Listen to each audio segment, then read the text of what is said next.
dalgalarla danış deniz.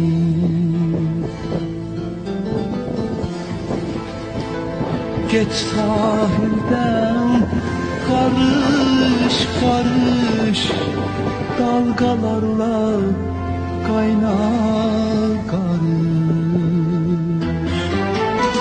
Sahil tanış, dalga tanış, getir bulut yağır yağır. Sahil tanış, dalga tanış, getir bulut yağır